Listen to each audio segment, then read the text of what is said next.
We have a much better understanding, but still a very incomplete understanding of the complexities of the complex adaptive ecosystems in which we're embedded as a species, and of the even more complex, in the sense of uncertainty, socio-economic systems that we've created on a global scale. And that's the challenge. That's what global governance has to get its head around. And on the level that I've just described it, it's an impossible task. So you've got to be able to reduce it to a level where you can begin to contemplate how you might address these particular challenges, because in the abstract, described as I've just described, they are beyond human endeavor. And unfortunately, we cannot, unlike the digital cloud, be connected together, wired together in such ways that our collective human intelligence is somehow capable of extraordinary insights that individual intelligences are not capable of. I do not mean to say there is no wisdom in crowds. There is some wisdom in crowds under certain circumstances, but you can't wire human brains together to create an enormously complex management system. What we're therefore seeing as a result of this level of complexity, which is exacerbated by the fact that there has been a fundamental structural shift in the balance of geoeconomic power and derivatively geopolitical power in the world. Kishori is perfectly correct. Everyone who knows the history of the world knows that this 1820 number is the classic number that is always mentioned, where for the first time Asia did not have more than 50% of global GDP. And the reason, of course, was the early stages of the Western Industrial Revolution, which transformed the balance and which has provided, as it were, the engine room for the last 190 years. But the underlying truth of it is that at that point, the world was not tremendously tightly connected. So as a consequence of that, none of those multiplicative effects that we were talking about just a few minutes ago applied in the 15th century or in the 17th century or in the 18th century or in the 19th century. They are very much a function of the period of history through which we are now living, and we do not have the instruments to be able to address them successfully. So our core challenges is that we have global institutions which have no capability of being able to address these challenges in a dynamic manner. And as a consequence, they do what global institutions are good at. They form committees, and they have preliminary committees to prepare the agendas for the committees. Did you hear that G20 discussion this morning? It was absolutely charming. The logic for keeping the G20 finance ministers is to prepare the agenda for the G20 summit. And the logic for having the vice ministers is so that you can have more people preparing in appropriate ways, and that's why you need the Sherpas as well. So you create an institutional structure to serve a dysfunctional instrument, because no one in his right mind, or her right mind, believes that the G20 is currently a successful operational framework. Now, don't get me wrong, I'm not opposed to the G20. I'm merely suggesting what our natural institutional response is under these particular circumstances. That's how we end up with 158,000 international agreements. This isn't the way forward. It's not the solution in terms of the challenge. So, what is it? Danny Roderick has come up with an interesting idea, and so I'm mentioning it preeminently because it swims against the current tide in respect of this. He came up with a proposition that we had created scale in the context of globalization, which he calls hyperglobalization, which he argues is fundamentally destructive of democratic accountability at the nation-state level, and therefore argues that we need to step back significantly in most areas of hyperglobalization, as he calls it, in the economic realm. He doesn't argue that in areas associated with a tragedy of the commons, climate, potentially pandemic, those sorts of areas.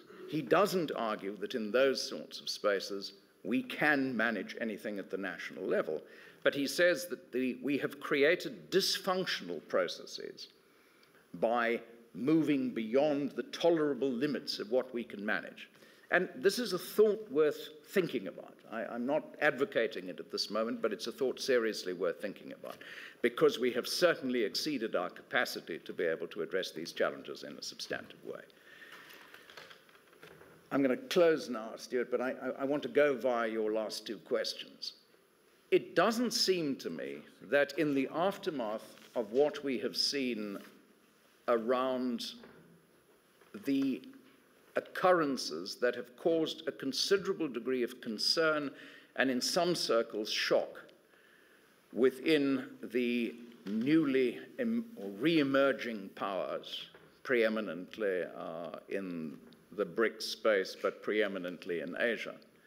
It doesn't seem to me that against the backdrop of the misjudgments made in the expansion of the space vis-à-vis Iraq and the resultant tensions in the whole space between the Gulf and Central Asia, around what was generally perceived in much of the developing world with shock that the US was not able to manage Katrina effectively in its own backyard.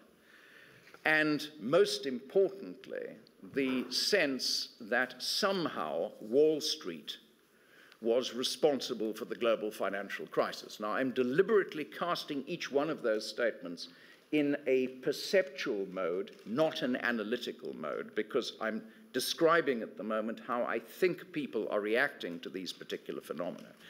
This doesn't suggest that there is any great enthusiasm for the adoption of the existing normative frameworks that have been developed out of the Western paradigm over the course of the past 30 years.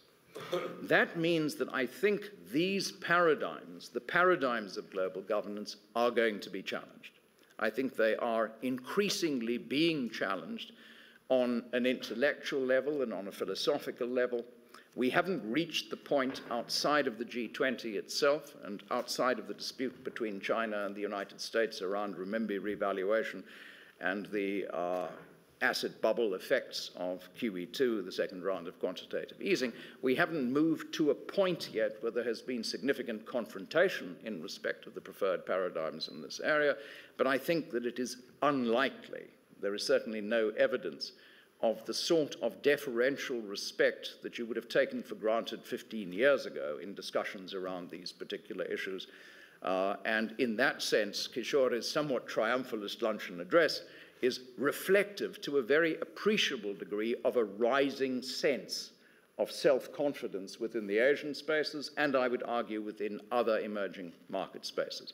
Even Africans from highly unsuccessful countries today are becoming much more outspoken about what they perceive to be the weaknesses of the Western model, the inadequacies of the West, the moral failings of the West, and a whole series of other things.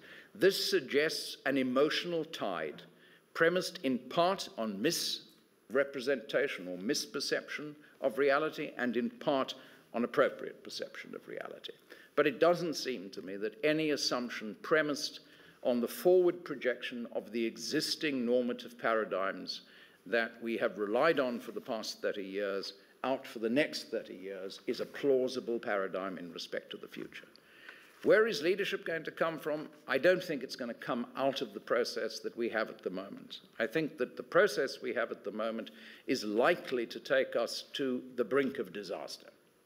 And I'm not saying that in order to provoke doom and gloom. The simple truth is the only time at which the G20 functioned really effectively was in April of 2009, just after, or 4 months after, the collapse of Lehman Brothers. At that point in time, with the entire financial system of the world about to crumble around us, the G20 were able to stand together with their backs against the wall and, in fact, agree on a common position. If you have a look at what was represented in the most elegant manner possible to us by Jean David in terms of what came out of the EU Council meeting, you have a very similar circumstance in respect of it. When you get to crisis, people are usually able to subordinate their immediate concerns and reach a high degree of agreement. The difficulty is that if it isn't normatively anchored and isn't related to the achievement of measurable, tangible advantages, it doesn't last beyond the point at which the crisis is perceived. So the core question, it seems to me, is that we're going to face one of two alternatives. We're either going to hit the wall, and it's going to be a much bigger bang than the one that we've had already, and it'll probably be some combination of financial and social disturbance, associated, in all likelihood, with some inflection points in respect of what one can think of as planetary boundaries. So the limitations that we have in climate, ocean acidification, freshwater ecosystems, biogeochemical loading, the whole of the stuff that goes on around us while we humans pursue enthusiastically our endeavors. Any one of those could cause a major surprise and could cause a major realignment in terms of our thinking. Think the Second World War, think 1815 in this city, think the attempts made at Versailles in the aftermath of the First World War. There have been plenty of cases. Think the period leading up to 1979 in China after the disasters wreaked by the 12 years prior to that. So that's one possibility. The other possibility is that we develop a much greater sense of humility, stop imagining that we know all of the answers, stop imagining that we can go back to business as usual, start developing an appropriate sense, one of scale, learn to think across disciplinary boundaries, and become much more respectful of the different value sets and normative systems that major actors in the global space pursue, hold to, but do not necessarily have the opportunity of contributing meaningfully to the debate. Thank you very much for that very provocative presentation.